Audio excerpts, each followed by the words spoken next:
Hello students, how are you. तो thermodynamics में अभी तक हम लोगों ने हीट एंड वर्क के बारे में पढ़ लिया। आज हम लोग थर्मोडायनेमिक्स के एक बड़ा ही इंपॉर्टेंट टॉपिक पढ़ने वाले हैं, कॉन्सेप्ट ऑफ इंटरनल एनर्जी। ये इंटरनल एनर्जी थर्मोडायनेमिक की बड़ा ही इंपॉर्टेंट प्रॉपर्टी है, बढ़िया से इसको पढ़ना है।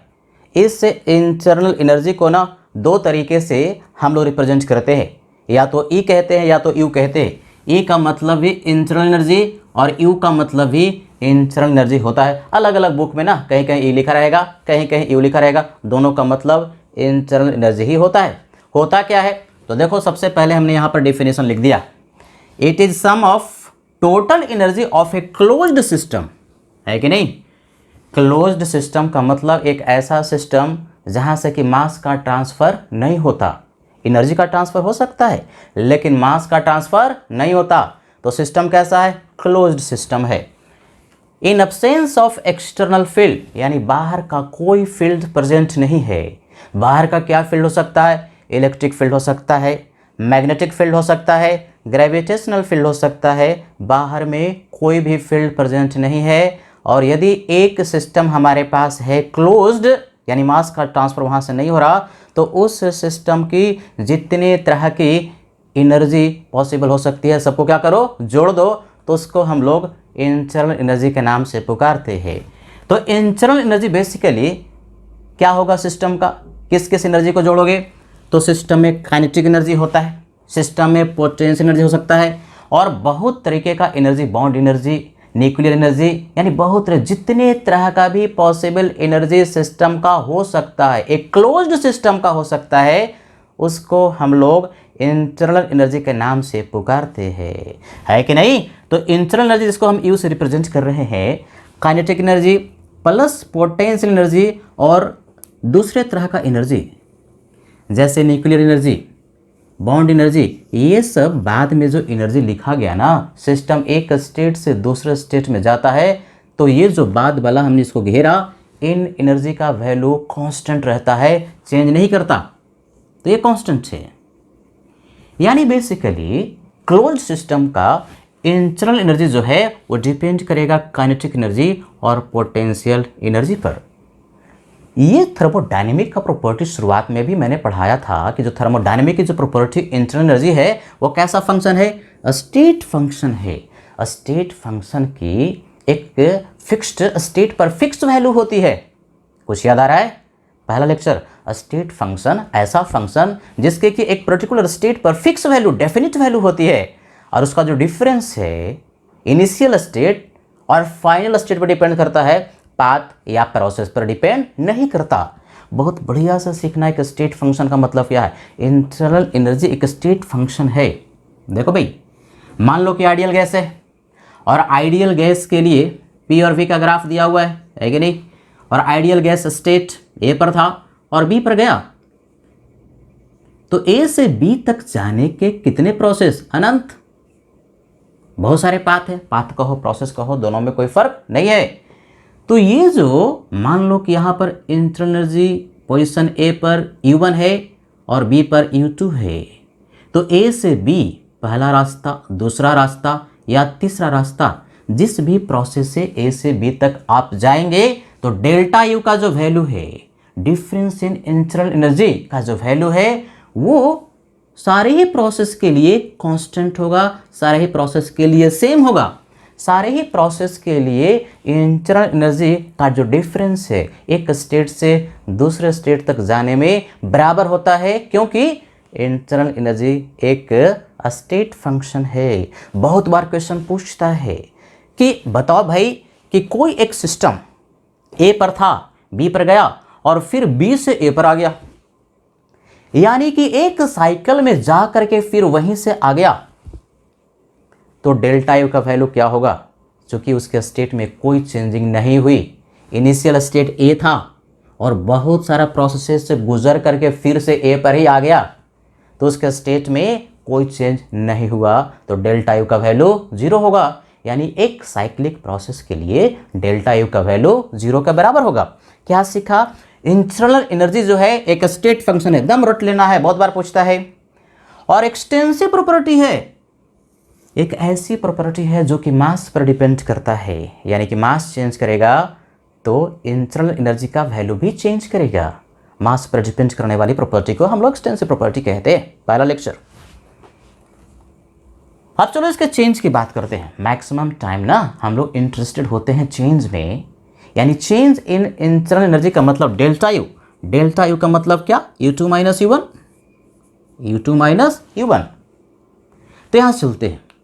Delta U equal to delta kinetic energy plus delta of potential energy, और चूंकि ये वाला जो टर्म है वो कांस्टेंट है, कांस्टेंट का चेंज क्या होगा? जीरो। तो इस कांस्टेंट का चेंज हमने जीरो कर दिया। तो डेल्टा यू का वैल्यू आया delta kinetic energy plus delta potential energy. Most of times जो हमारे पास सिस्टम होगा वो आइडियल गैस से ही होगा। 99.9% टाइम्स क्वेश्चन जो पूछता है उसमें जो सिस्टम होता है वो आइडियल गैस होता है। आइडियल गैस वाला कॉन्सेप्ट बढ़िया से याद कर लेना भाई। आइडियल गैस के लिए काइनेटिक थ्योरी में हम लोगों ने पढ़ा है, अगर नहीं भी पढ़ा है तो बढ़िया से जान लो। यहाँ पे बता दे रहे पोटेंशियल एनर्जी का वैल्यू जीरो होता है। आइडियल गैस के मॉलिक्यूल्स के बीच में इंटरमॉलिक्यूलर फोर्स ऑफ अट्रैक्शन नहीं होता। इंटरमॉलिक्यूलर फोर्स ऑफ अट्रैक्शन नहीं होने की वजह से पोटेंशियल एनर्जी आइडियल गैस का जीरो होता है। जहाँ पर भी इंटरमॉलिक्यूलर फोर्स ऑफ अट्रैक्शन होगा ना वहाँ पर पोटेंशियल एनर्जी सिग्निफिकेंट होगा, वहाँ पर होगा। लेकिन जहाँ पर इंटरमॉलिक्यूलर फोर्स ऑफ अट्रैक्शन नहीं है वहाँ पर पोटेंशियल एनर्जी जीरो होगा। तो पोटेंशियल एनर्जी याद कर लेना है आइडियल गैस के लिए जीरो। तो यहाँ चलो भाई समझो, यहाँ से इंटरनल एनर्जी जो है sum of all types of energy, तो आइडियल गैस के लिए पोटेंशियल एनर्जी तो जीरो हो गया ना, यानी इंटरनल एनर्जी, और ये वाला टर्म है कांस्टेंट है। तो इंटरनल एनर्जी जो है सिर्फ डिपेंड कर रहा है काइनेटिक एनर्जी पर, यही तो एक वेरिएबल रहा, ये तो जीरो और ये कांस्टेंट। इसका मतलब इंटरनल एनर्जी आइडियल गैस के लिए is function of kinetic energy, और काइनेटिक एनर्जी जो होता है आइडियल गैस के लिए ये फार्मूला F/2nRT, ये F क्या? Degree of freedom. इसके पहले वाले लेक्चर में डिग्री ऑफ फ्रीडम पढ़ाया भाई, डिग्री ऑफ फ्रीडम। अगर नहीं याद तो इसके पहले वाले लेक्चर को देखना जरूरी है। F का मतलब डिग्री ऑफ फ्रीडम। अलग अलग मॉलिक्यूल के लिए डिग्री ऑफ फ्रीडम का वैल्यू कैसे कैलकुलेट करते हैं, कितना होता है, ये पहले पढ़ चुके हो पहले वाले लेक्चर में। नहीं पढ़े हो तो फिर से जाकर रिवाइज करो। तो काइनेटिक एनर्जी का फॉर्मूला होता है F/2nRT। ये n क्या? नंबर ऑफ मोल, यानी काइनेटिक एनर्जी एक्सटेंसिव प्रॉपर्टी है, डिपेंड करेगा नंबर ऑफ मोल पर। और ये T क्या? टेम्परेचर। किस में? केल्विन में। Temperature must always be in kelvin. तो अगर नंबर ऑफ मोल कांस्टेंट हो जाए, सब्सटेंस यानी जो गैस आइडियल गैस है उसका मास कांस्टेंट हो जाए, मास कांस्टेंट होगा तो मोल भी क्या होगा? कांस्टेंट होगा। तो देखो क्या लिखा, for given amount of ideal gas, मतलब मोल कांस्टेंट है, मास कांस्टेंट है, आइडियल गैस का अमाउंट फिक्स है, तो फिक्स तो नंबर ऑफ मोल कांस्टेंट हो गया। तो काइनेटिक एनर्जी सिर्फ और सिर्फ डिपेंड करेगा किस पर? टेम्परेचर पर। यानी काइनेटिक एनर्जी F का मतलब क्या? Function. Kinetic energy is function of temperature. किसके लिए? आइडियल गैस के लिए। Given number of mole of N ideal gas, kinetic energy सिर्फ और सिर्फ डिपेंड करेगा टेम्परेचर पर। अरे भैया, तो अगर ध्यान से देखो कि इंटरनल एनर्जी सिर्फ काइनेटिक एनर्जी पर ही डिपेंड कर रहा है और काइनेटिक एनर्जी टेम्परेचर का फंक्शन है, तो क्या ये इम्प्लाई कर रहा है? इसका अर्थ ये हुआ कि ये जो इंटरनल एनर्जी है, इंटरनल एनर्जी भी, यहाँ से इन्फ्रेंस ये निकला कि इंटरनल एनर्जी भी सिर्फ और सिर्फ फंक्शन होगा किसका? टेम्परेचर का। किसके लिए? आइडियल गैस के लिए। ध्यान से सुनो, किसके लिए कह रहे हैं? आइडियल गैस के लिए, रियल गैस के लिए नहीं कह रहे। Internal energy is function of temperature, यानी कि टेम्परेचर चेंज नहीं करेगा तो इंटरनल एनर्जी आइडियल गैस के लिए चेंज नहीं करेगा। गिवन नंबर ऑफ मोल, यानी मास कांस्टेंट है, मोल कांस्टेंट है, आइडियल गैस है, और टेम्परेचर कांस्टेंट। देखो जब भी ऐसे लिखते हैं ना, बहुत बच्चों को समझ नहीं आता सर ये क्या लिख दिए। ये डेल का मतलब डिफरेंशियल, पार्शियल डिफरेंशिएशन होता है, यानी इंटरनल एनर्जी का change with respect to volume. यानी हम देखना चाह रहे हैं कि यदि वॉल्यूम चेंज करें तो इंटरनल एनर्जी में क्या चेंज होगा। तो del U upon del V कहते हैं इसको। एट कांस्टेंट टेम्परेचर, जब भी ब्रैकेट में और उसके नीचे में ऐसे इस तरह से करके लिखते हो, इसका अर्थ ये जो पैरामीटर है वो कांस्टेंट है, यानी कांस्टेंट टेम्परेचर। इसका अर्थ क्या हुआ? कांस्टेंट टेम्परेचर पर इंटरनल एनर्जी का चेंज जब वॉल्यूम चेंज करेगा तो कितना होगा? 0 होगा। आइडियल गैस के लिए 0 होगा। क्यों 0 होगा? क्योंकि आइडियल गैस के लिए इंटरनल एनर्जी का वैल्यू सिर्फ एक फैक्टर पर डिपेंड करता है और वो फैक्टर है टेम्परेचर। टेम्परेचर कांस्टेंट तो इंटरनल एनर्जी का वैल्यू में भी कोई चेंज नहीं होगा, चाहे आप उसका वॉल्यूम चेंज कीजिए चाहे प्रेशर चेंज कीजिए। यहाँ प्रेशर चेंज कर रहे हो, यहाँ पर वॉल्यूम चेंज कर रहे हो, लेकिन वॉल्यूम और प्रेशर चेंज करने पर यदि टेम्परेचर कांस्टेंट है तो इंटरनल एनर्जी के वैल्यू में कोई चेंज नहीं होगा। बहुत बच्चों को ये रहता है कि सर वो मैं स्क्रीनशॉट नहीं ले पाता। देखो भाई, मैं इधर हट गया, आराम से स्क्रीनशॉट ले लो नोट्स बनाने के लिए।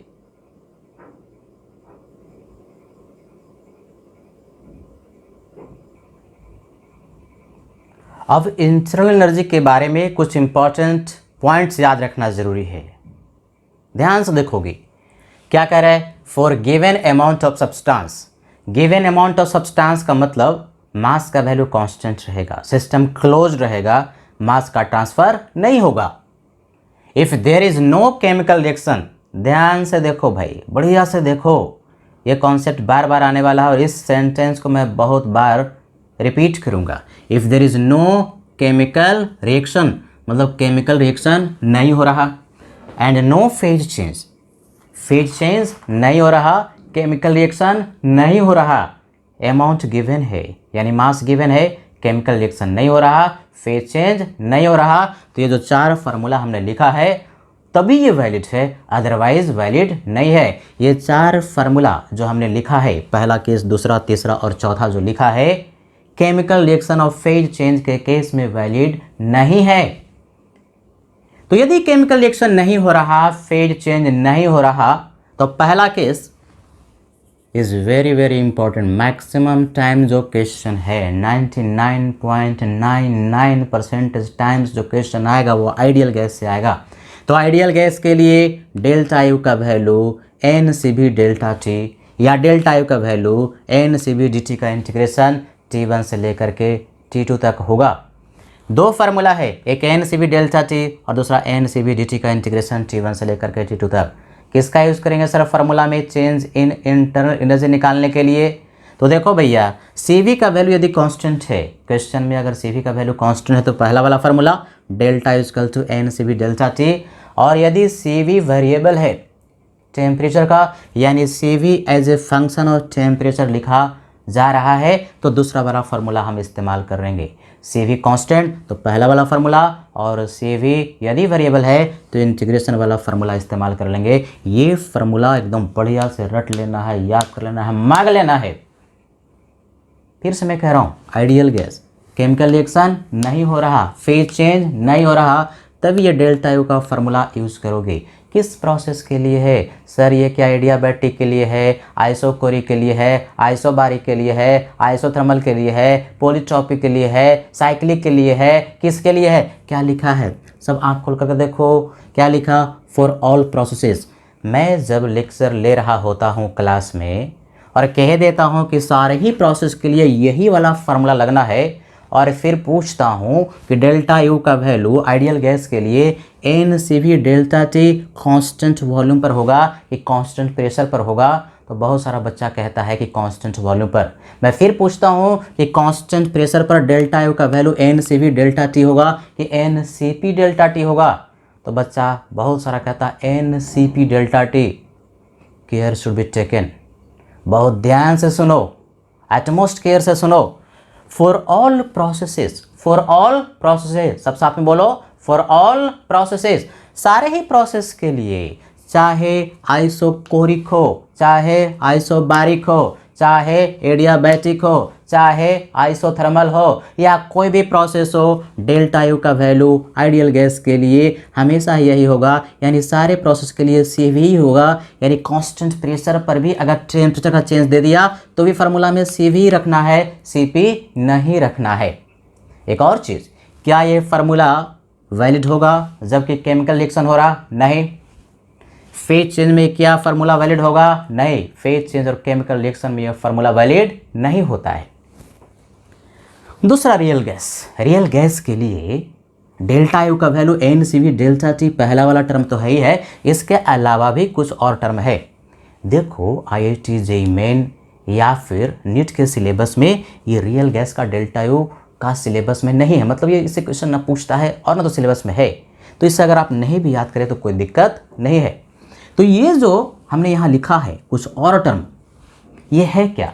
AN²/V² dV V1 से लेकर के V2 तक। ये नीट वाला जो स्टूडेंट्स है, मेडिकल का जो एंट्रेंस का एग्जाम का तैयारी कर रहा, बिल्कुल इसको छोड़ दोगे, उसको देखने की जरूरत नहीं। हाँ, IIT एडवांस में कुछ भी पूछ सकता है, कुछ भी पूछ लेता है, तो IIT एडवांस वाले इसको बढ़िया से देख सकते हैं। AN²/V² dV का इंटीग्रेशन V1 से लेकर के V2 तक। रियल गैस के लिए ये A जो है वान डर वाल gas constant A is measure of force of attraction, वही A है। A number of mole, V volume है। इसको इंटीग्रेट कर देंगे V1 से लेकर के V2 तक। यानी आपको याद रखना है कि डेल्टा यू रियल गैस के लिए सिर्फ NCV डेल्टा टी नहीं होता, बल्कि NCV डेल्टा टी प्लस कुछ और टर्म होते हैं, कुछ और टर्म भी होता है। लेकिन यही रियल गैस अगर कांस्टेंट वॉल्यूम पर लिया जाए, यानी प्रोसेस आइसोकोरिक हो, रियल गैस के लिए प्रोसेस आइसोकोरिक, वॉल्यूम कांस्टेंट का मतलब प्रोसेस कैसा? आइसोकोरिक। तो यदि वॉल्यूम कांस्टेंट है तो dV का वैल्यू 0 हो जाएगा ना, तो dV का वैल्यू 0 हो जाएगा, तो डेल्टा यू के इस फार्मूले में ये सेकेंड वाला टर्म 0 हो जाएगा। तो रियल गैस के लिए भी फार्मूला डेल्टा यू का NCV डेल्टा टी के बराबर होगा। मतलब रियल गैस का कांस्टेंट वॉल्यूम पर फार्मूला वही हो जाता है जो कि आइडियल गैस के लिए सारे प्रोसेस के लिए होता है। मतलब रियल गैस के लिए NCV delta T special case में कब? जबकि वॉल्यूम कांस्टेंट है, अदरवाइज दूसरे केस में ये बड़ा वाला फार्मूला। लिक्विड और सॉलिड फेज के लिए, लिक्विड और सॉलिड फेज के लिए डेल्टा यू का वैल्यू NCV डेल्टा टी के बराबर होता है चारों केस में। ये वाला पहला वाला केस बिल्कुल नहीं भूलना, मैं फिर रिपीट कर रहा हूँ, ये सारों फार्मूला जो है इसमें केमिकल रिएक्शन नहीं होना चाहिए, फेज चेंज नहीं होना चाहिए, और उसमें भी चारों में सबसे इंपॉर्टेंट पहला वाला, ये फार्मूला केमिकल रिएक्शन के लिए अप्लाइड नहीं है, फेज चेंज के लिए अप्लाइड नहीं है, ध्यान रहे, और सारे ही प्रोसेस के लिए अप्लाइड है। क्या यह आइसोकोरिक के लिए ही फार्मूला लगेगा? बिल्कुल यही। CV लगेगा, CV लगेगा। आइसोबारिक में CV होगा, आइसोबारिक में भी CV होगा, है कि नहीं? तो इस फार्मूले को, ये सूत्र नहीं महासूत्र है, बढ़िया से इसको याद कर लेना है। चलो भाई, अब screenshot low.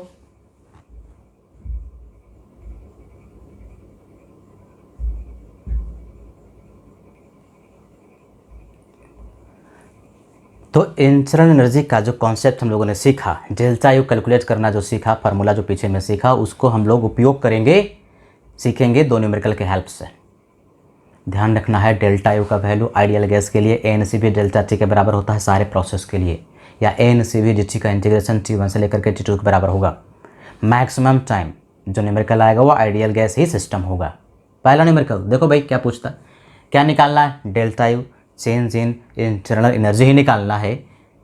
When 5 mole of a monoatomic ideal gas, gas कैसा? मोनोएटॉमिक है। जैसे ही monoatomic, diatomic, triatomic, linear, triatomic, non linear कहे, आपके पास दिमाग में फार्मूला आ जाना चाहिए CV का भी और CP का भी, है कि नहीं? Is heated from 25 degree Celsius to 35 degree Celsius. दो क्वेश्चन है, if the process is A का पार्ट आइसोकोरिक और बी का पार्ट आइसोबारिक, कैसा गैस? Ideal gas. पहली बात, कैसा गैस है? आइडियल गैस है, मोनोएटॉमिक आइडियल गैस है कि नहीं? और हिट किया जा रहा है, डेल्टा यू पूछा, डेल्टा यू का फार्मूला चाहे प्रोसेस आइसोकोरिक हो चाहे आइसोबारिक हो, हमेशा ही सेम होगा। सारे प्रोसेस के लिए फार्मूला अभी सिखाया सेम होगा, NCV डेल्टा टी या NCV dt का इंटीग्रेशन T1 से लेकर के T2 तक, चाहे प्रोसेस जैसा भी हो फार्मूला वही लगाना है कि नहीं? तो आइसोकोरिक प्रोसेस से तो पहले ये बता दो कि दोनों प्रोसेस के लिए चूंकि इनिशियल टेम्परेचर और फाइनल टेम्परेचर सेम है, यानी टेम्परेचर का डिफरेंस सेम है, तो क्या आंसर भी सेम ही आएगा? बिल्कुल सेम आएगा दोनों के लिए। इसके लिए और इसके लिए फार्मूला क्या लगना है? NCV delta T. आइसोकोरिक सारे ही प्रोसेस के लिए डेल्टा यू का फार्मूला NCV डेल्टा टी, है कि नहीं। जब इसके लिए फार्मूला NCV डेल्टा टी है और आइसोबारिक के लिए, सारा बच्चा ध्यान से देखो इसमें सब गड़बड़ करता है, आइसोकोरिक के लिए NCV डेल्टा टी, और बहुत बच्चा जो है ना वो NCP डेल्टा टी आइसोबारिक के लिए लिखता है। देखो भाई ये डेल्टा यू है, स्टेट फंक्शन है, इंटरनल एनर्जी सिर्फ इनिशियल स्टेट और फाइनल स्टेट पर डिपेंड करेगा, प्रोसेस या पाथ पर डिपेंड नहीं करेगा। वो पाथ या प्रोसेस चाहे आइसोकोरिक है या आइसोबारिक है, चूंकि इनिशियल स्टेट और फाइनल स्टेट सेम है, इसलिए डिफरेंस भी क्या होगा, सेम होगा, फार्मूला भी क्या होगा, सेम होगा। आइसोबारिक में भी क्या लग रहा है यहाँ पर, CV, आइसोबारिक में भी क्या लग रहा है, CV। तो नंबर ऑफ मोल दिया हुआ है 2, CV का वैल्यू मोनोएटॉमिक के लिए रट लेना है भाई, 3/2R टेबल बताया था। एंड डेल्टा टी, एक बच्चे ने डाउट पूछा था, सर आप तो बताते हैं कि टेम्परेचर को है केल्विन में चेंज करो, आप ऐसे ही घटा देते हैं, 35 में से 25 घटा देंगे, डेल्टा टी हो जाएगा। देखो मैं फिर से सूत्र बता रहा हूँ, डिफरेंस जो होता है ना, डिफरेंस डिग्री सेल्सियस और केल्विन का सेम होता है, यहाँ पर डेल्टा टी है, डिफरेंस है। तो आप यदि इसको केल्विन में चेंज कर दो, 273 इसमें जोड़ो, 273 इसमें जोड़ो, और फिर केल्विन टेम्परेचर का डिफरेंस लो, तो जो डिफरेंस केल्विन में टेम्परेचर का होगा वही डिग्री सेल्सियस में भी वही होगा। यहाँ पर डिफरेंस रखना है, एग्जैक्ट वैल्यू टेम्परेचर का नहीं रखना है। यानी कि डिफरेंस 35 - 25, डिफरेंस कितना हो गया, समझ में आ रहा है, 35 में से 25 को घटाया 10 के बराबर, 5 मोल था। नंबर ऑफ मोल 2 नहीं बल्कि 5 है, यानी बेसिकली इसके लिए आंसर हो गया 5 × 15 150/2 75, 75R है कि नहीं, 75R के बराबर। अब ये 75R जो आया, आंसर का जो ऑप्शन होगा या तो जूल या कैलोरी मैक्सिमम टाइम। तो R का वैल्यू क्या रखे भाई, R का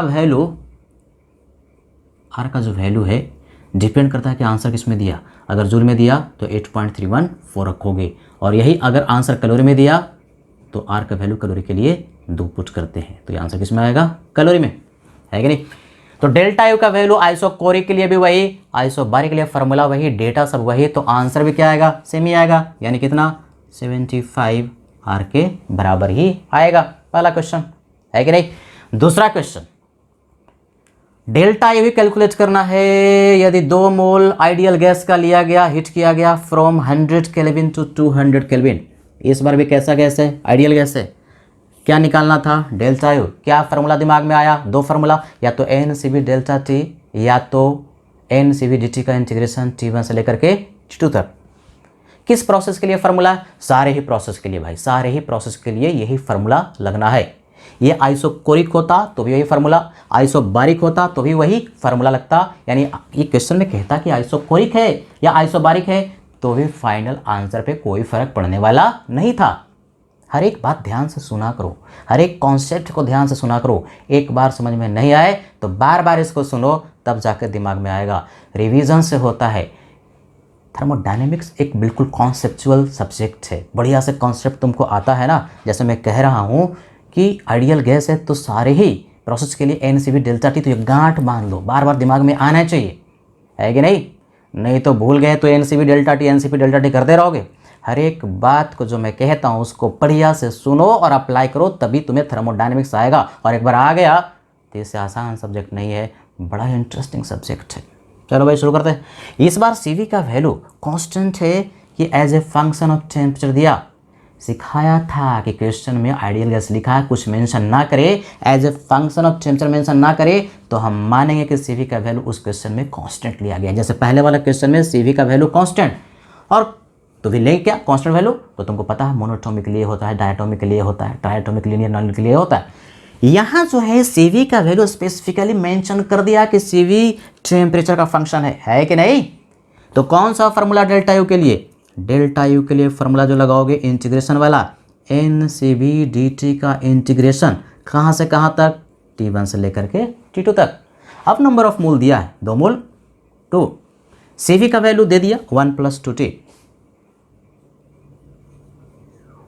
NCV dt, और इसको इंटीग्रेट कर दोगे T1। केल्विन में ही, टेम्परेचर केल्विन में ही होना चाहिए, केल्विन में ही दिया है, आपको कन्वर्ट करने की जरूरत नहीं। अगर डिग्री सेल्सियस में होता तो यहाँ पर वैल्यू पुट कर रहे हो, आपको उसको केल्विन में कन्वर्ट करना पड़ता भाई, है कि नहीं। तो केल्विन में ही दिया हुआ है, ये 100 केल्विन और ये 200 केल्विन।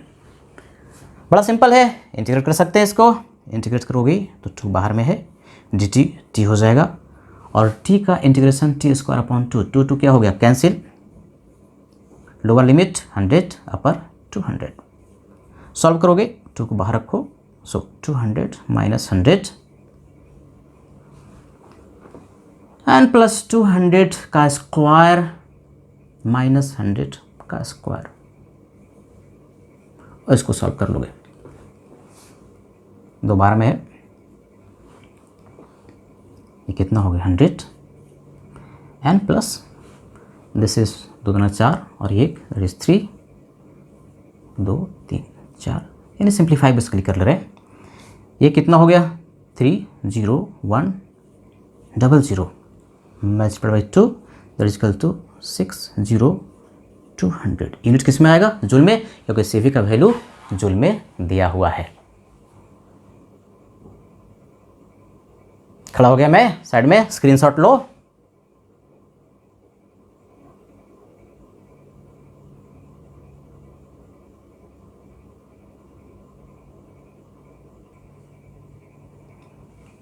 तो थर्मोडायनेमिक्स में हम लोग 4 लॉ पढ़ेंगे।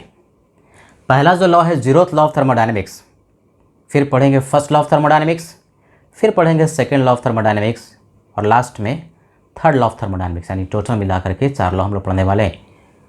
पहला जो लॉ है जिसको हम लोग फर्स्ट नहीं बल्कि जीरोथ लॉ कहते हैं, जीरोथ लॉ ऑफ थर्मोडायनेमिक्स सबसे बेसिक लॉ है, बड़ा आसान है, पढ़ाने को इसमें कुछ नहीं है।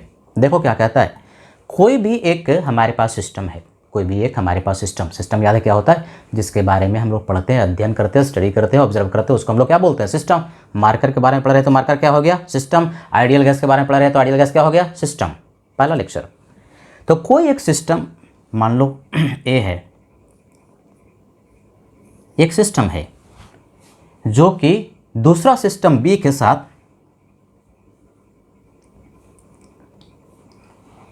थर्मल इक्विलिब्रियम में है। थर्मल इक्विलिब्रियम का मतलब ये हुआ कि ए का टेम्परेचर यदि T है तो B का टेम्परेचर भी क्या होगा, T होगा। A और B थर्मल इक्विलिब्रियम में है, मतलब दोनों का टेम्परेचर सेम है।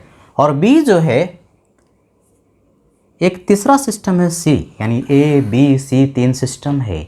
A B के साथ थर्मल इक्विलिब्रियम में है, मतलब दोनों का टेम्परेचर सेम है। और B C के साथ थर्मल इक्विलिब्रियम में है। थर्मल इक्विलिब्रियम का मतलब जहाँ पर कि टेम्परेचर सेम होता है, यानी B का और सिस्टम C का टेम्परेचर सेम है, T है। तो लॉ कहता है कि A और C जो सिस्टम होंगे ये भी थर्मल इक्विलिब्रियम में होंगे। तो बड़ा आसान है यार, इसमें लॉ वाली क्या बात है, ये तो तुम भी कह सकते हो कि A और B का टेम्परेचर यदि T है और B और C का भी T है तो A और C का भी क्या है, T है, बराबर है। और जब टेम्परेचर बराबर होता है तो कहते हैं कि थर्मल इक्विलिब्रियम में है। फिर सुनो, यदि कोई एक सिस्टम A B के साथ थर्मल इक्विलिब्रियम में है, यानी दोनों का टेम्परेचर सेम है, और B C के साथ थर्मल इक्विलिब्रियम में है, तो A और C भी थर्मल इक्विलिब्रियम में होंगे। इसको कहते हैं जीरोथ लॉ ऑफ थर्मोडायनेमिक्स। खींचो फोटो।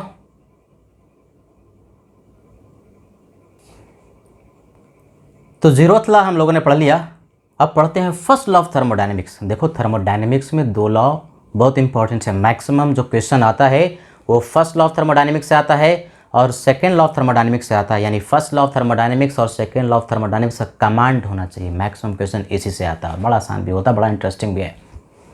तो फर्स्ट लॉ ऑफ थर्मोडायनेमिक्स क्या होता है, 9वां 10वां से पढ़ते आ रहे हो यार, principle of conservation of energy. होता क्या है, ये जो एनर्जी है ना उसको ना तो हम क्रिएट कर सकते हैं और ना तो डिस्ट्रॉय कर सकते हैं। एनर्जी पूरे यूनिवर्स की कांस्टेंट है, सिर्फ एक फॉर्म से दूसरे फॉर्म में चेंज कर सकते हैं। कहाँ पढ़ा था, 9वां में कि 10वां में, कहीं ना कहीं तो पढ़ा होगा, लोअर क्लास में पढ़ा भाई। तो energy can neither be created nor be destroyed, it can only be changed from one form to another. एक फॉर्म से दूसरे फॉर्म में सिर्फ एनर्जी को हम चेंज कर सकते हैं, उसको ना तो क्रिएट कर सकते हैं और ना तो डिस्ट्रॉय कर सकते हैं। यानी basically first law of thermodynamics जो है वो एक प्रिंसिपल है कंजर्वेशन ऑफ एनर्जी का। It is basically A principle of conservation of energy. समझते भाई। देखो हमारे पास सिस्टम है, जब भी सिस्टम की बात करते हैं कुछ मेंशन नहीं है ना, तो सिस्टम क्लोज्ड है, यानी मास का ट्रांसफर नहीं होगा। तो कोई एक सिस्टम लो, सिस्टम समझते हो ना जिसके बारे में पढ़ते हैं, आइडियल गैस जैसे स्टडी करें तो आइडियल गैस क्या हो गया, सिस्टम। तो कोई एक सिस्टम था और इस सिस्टम की इंटरनल एनर्जी U1 थी। अभी पढ़े इंटरनल एनर्जी U से रिप्रेजेंट करते हैं तो E1 था। अब इस सिस्टम पर कुछ वर्क किया गया, W सराउंडिंग ने सिस्टम पर कुछ वर्क किया और इस सिस्टम में कुछ हीट ऐड किया गया, Q मान लो, Q का मतलब क्या, हीट ऐड किया गया। तो ये जो W है वर्क है और ये जो हीट है एनर्जी को ट्रांसफर करने का ही तरीका है। तो अब जो है सिस्टम की इंटरनल एनर्जी है ना U2 हो गया, सिस्टम की इंटरनल एनर्जी चेंज हो गया क्योंकि कुछ हीट और वर्क के रूप में एनर्जी का ट्रांसफर हुआ।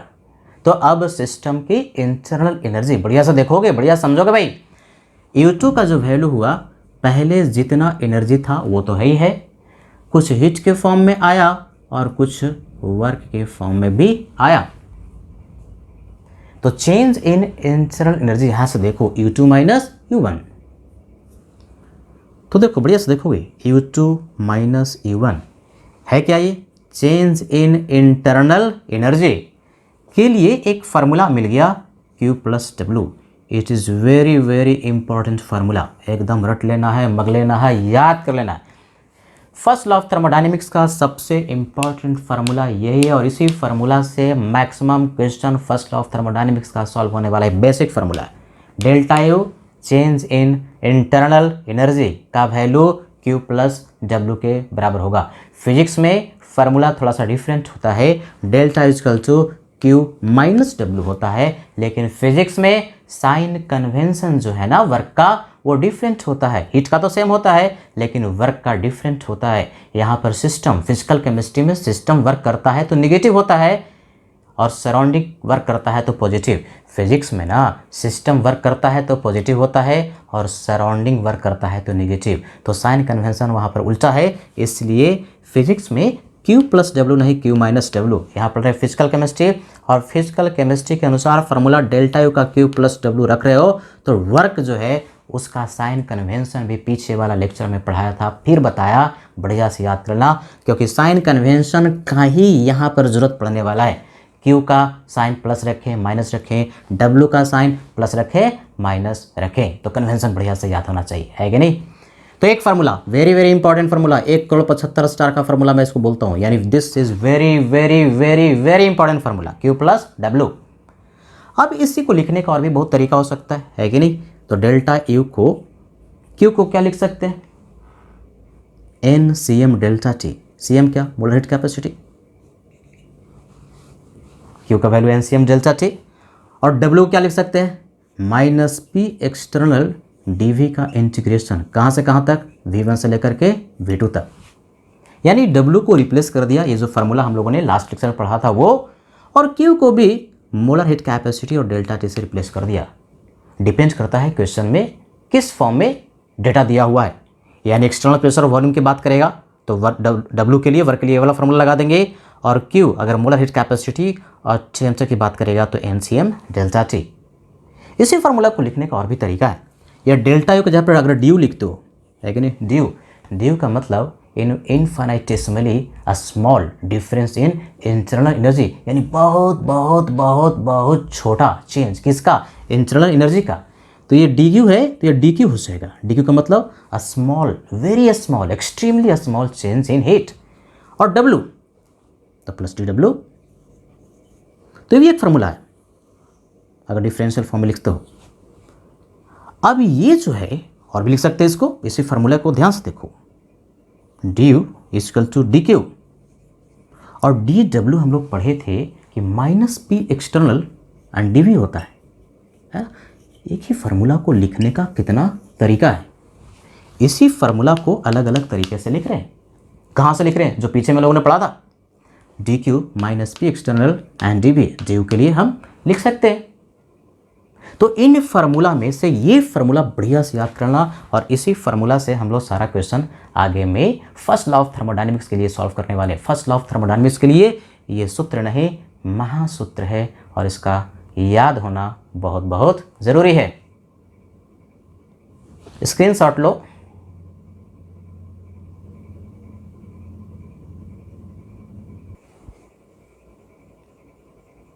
तो फर्स्ट लॉ ऑफ थर्मोडायनेमिक्स के कॉन्सेप्ट को हम लोग कुछ न्यूमेरिकल से समझेंगे। पहला क्वेश्चन कहता है calculate delta U when a system absorbs 20 kilo joule heat and it did work equal to 5 kilo joule. देखो इंग्लिश के लैंग्वेज को भी समझना बड़ा ज़रूरी होता है।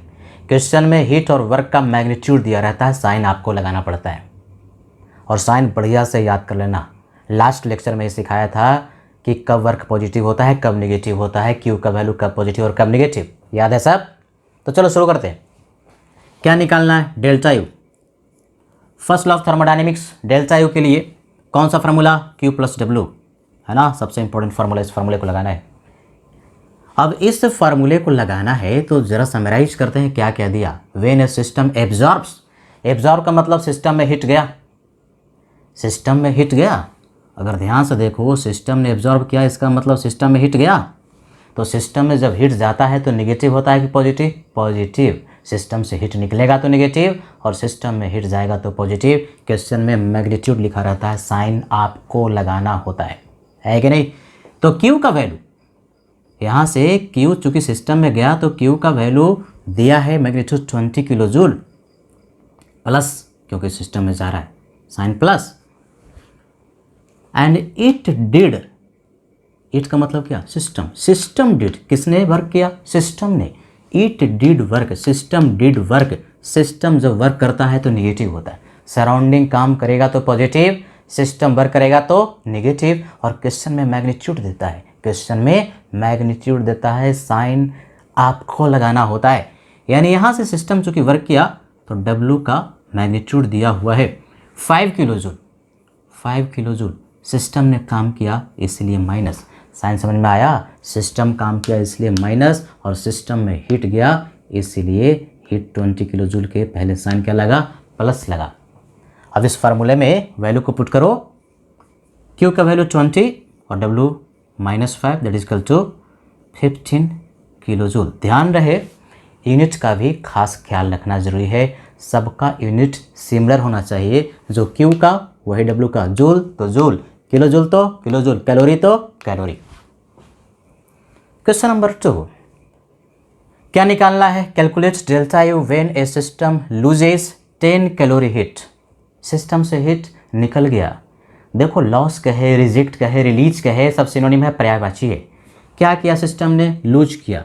10 कैलोरी हीट को सिस्टम ने लूज किया। तो क्यू का वैल्यू, फार्मूला तो यही लगना है, delta equal to Q plus W. तो क्यू का वैल्यू सोच के बोलोगे 10 कैलोरी जो हमने रखा प्लस होगा कि माइनस होगा? सिस्टम में जा रहा है कि सिस्टम से निकल रहा है? सिस्टम से निकल रहा है, सिस्टम लूज कर रहा है, लूज करता है निकलता है तो माइनस, तो -10 कैलोरी। वर्क, अब जरा वर्क देखते हैं कौन कर रहा है? Work done on the system, work done on the system, यानी सिस्टम वर्क नहीं कर रहा बल्कि सिस्टम पर काम हो रहा है। लैंग्वेज इंग्लिश का बढ़िया से आना चाहिए। बहुत लोग हिंदी मीडियम से होता है और कहता है कि इंग्लिश में बहुत प्रॉब्लम होती है। धीरे धीरे पढ़ते पढ़ते ना, तोड़ तोड़ के पढ़ो तो इंग्लिश भी हिंदी से भी आसान होता है। Work done on the system, system पर वर्क हो रहा है। कौन करेगा? सराउंडिंग काम करेगा। या सराउंडिंग काम करता है तो नेगेटिव की पॉजिटिव? पॉजिटिव होता है। कितना जूल है? 5 जूल। प्लस लेंगे, क्यों? क्योंकि सिस्टम पर काम हो रहा है तो प्लस 5 जूल। अब बड़ी दुविधा हो गई, ये कैलोरी में, ये जूल में। यूनिट फाइनल आंसर जो 4 ऑप्शन तुमको देगा, या तो जूल में देगा या तो कैलोरी में। मान लो कि ऑप्शन 4 ऑप्शन चारों जूल में है और आपको जूल में ही कैलकुलेट करना है, तो फिर क्या करेंगे? जो कैलोरी है उसको भी चेंज कर देंगे, किसमें? जूल में। या फिर आंसर अगर कैलोरी में दिया तो उसको जूल को कैलोरी में चेंज करेंगे। तो कन्वर्जन भी बढ़िया से आना चाहिए। सिखाया था कि 1 कैलोरी में 4.2 जूल होता है अप्रॉक्सीमेटली, तो 4.2 से मल्टीप्लाई कर दो, ये जूल हो जाएगा। यानी कितना जूल? -442, only 42, -42 joule. यानी क्यू का वैल्यू आया -42 जूल। और डब्ल्यू ये तो दिया हुआ है जूल में, तो डेल्टा यू का formula Q plus W, Q मिल गया -42, डब्ल्यू भी जूल में +5 that is equal to -37 joule के बराबर हुआ। इंटरनल एनर्जी सिस्टम का घट गया। माइनस का मतलब क्या? पहले ज़्यादा था और अब घट गया। लॉकडाउन का बढ़िया से इस्तेमाल करना है, जम के पढ़ाई करना है, इतना पढ़ लो कि आगे जब इंस्टीट्यूट खुले तो तुम्हें अफसोस न रहे, अरे भैया हमने कुछ नहीं किया।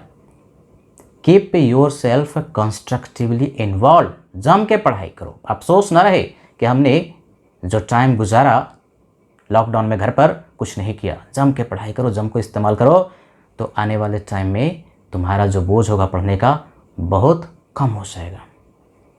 स्क्रीनशॉट लो।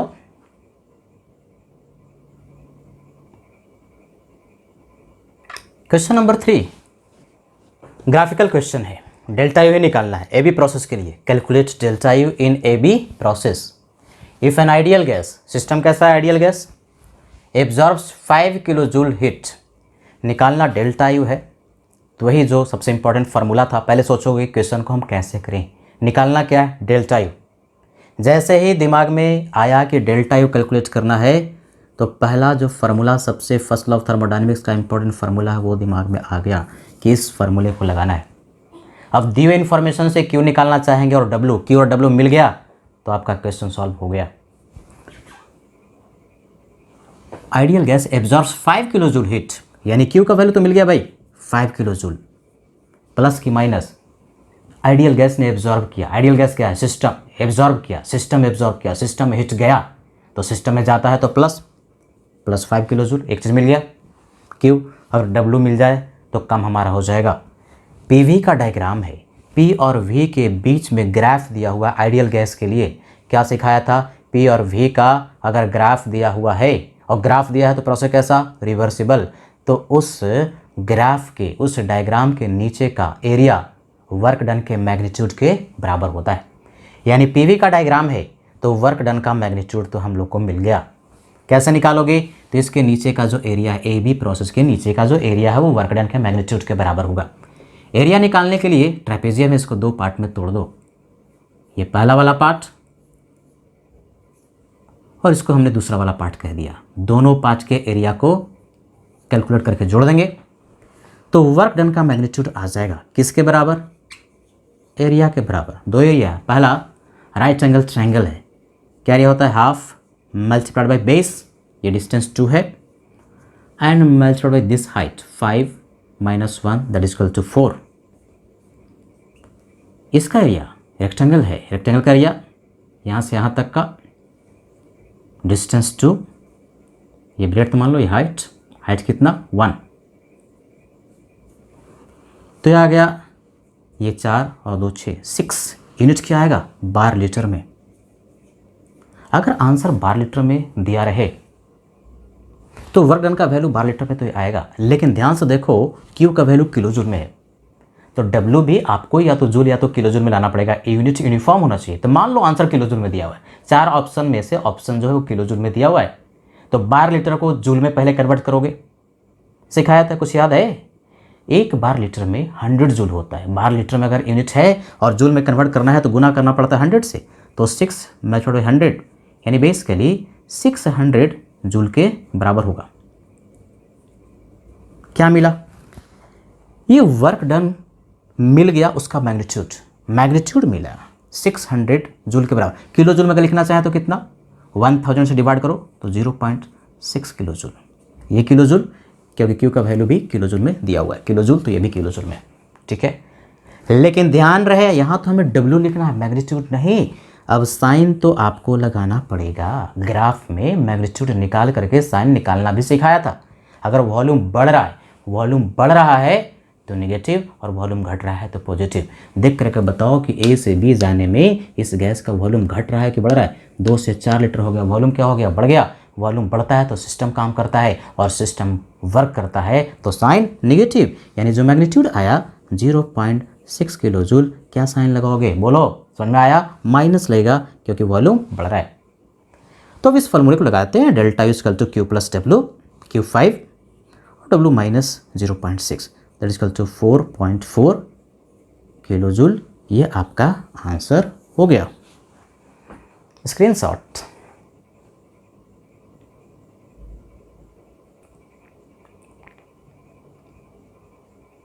क्वेश्चन नंबर 4 बड़ा इंटरेस्टिंग क्वेश्चन है और ये क्वेश्चन जो है वो जेई मेन या जेई एडवांस में पूछ सकता है। Not for NEET.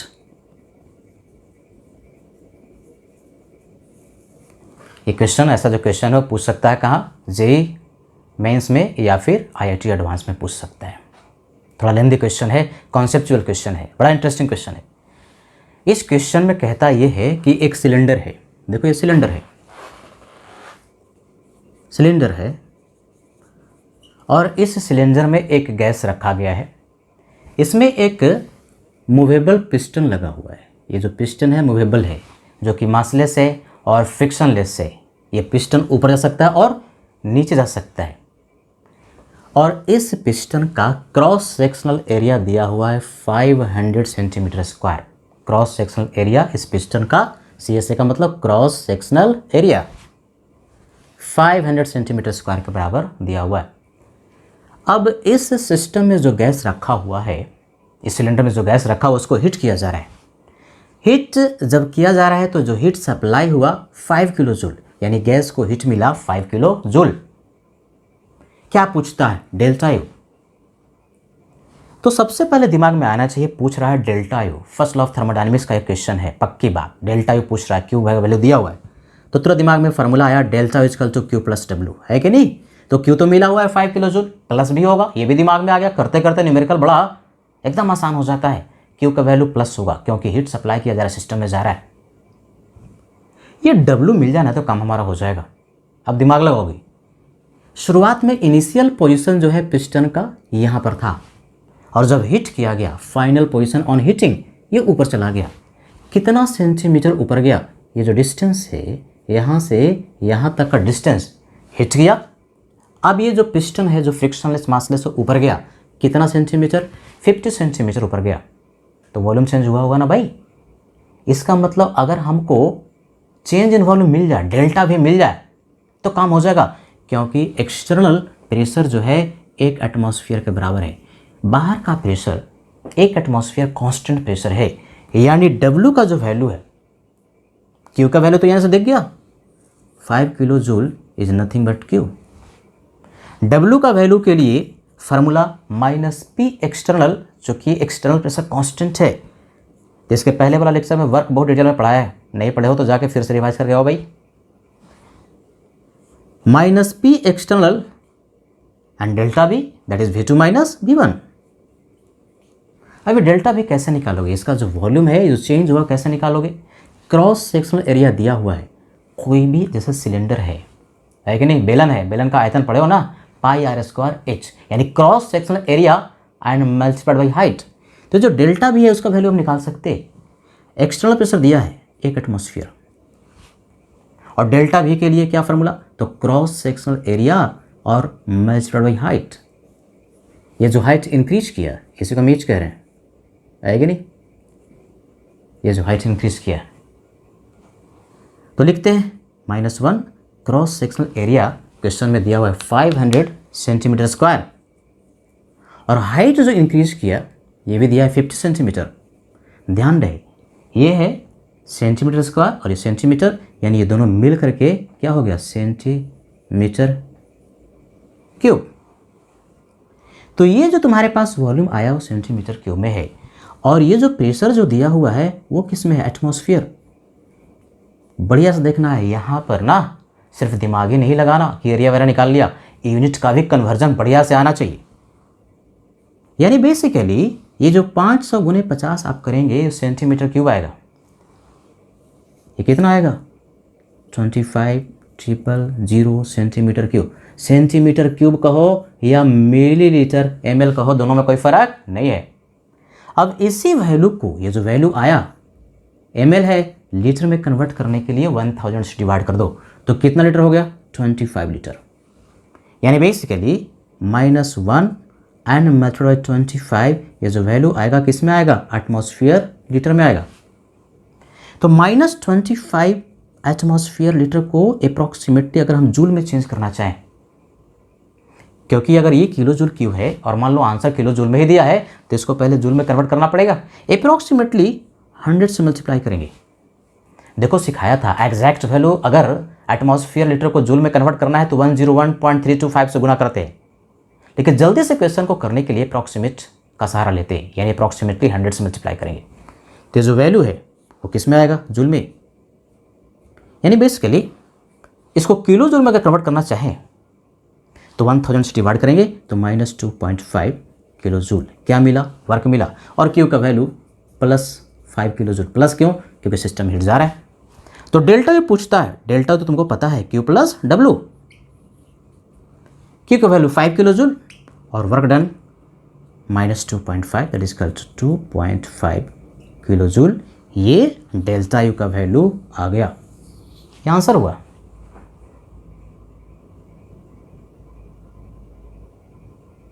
तो ठीक है, आज के लिए इतना ही। तो हम लोगों ने आज पढ़ लिया इंटरनल एनर्जी का कॉन्सेप्ट काफ़ी डिटेल में। अगर समझ में नहीं आए एक बार में ना, तो इस लेक्चर को बार बार देखो। हर एक जो मैं सेंटेंस बोलता हूँ, हर एक सेंटेंस में कॉन्सेप्ट है, उस कॉन्सेप्ट को पकड़ो, बार बार सुनो, रिवाइज करो, खुद से नोट्स बनाओ, तब जाकर कॉन्सेप्ट तुम्हें समझ में आता है और थर्मोडायनेमिक्स पर कमांड हो जाएगा। ठीक है स्टूडेंट्स, आज के लिए इतना ही। Thank you very much.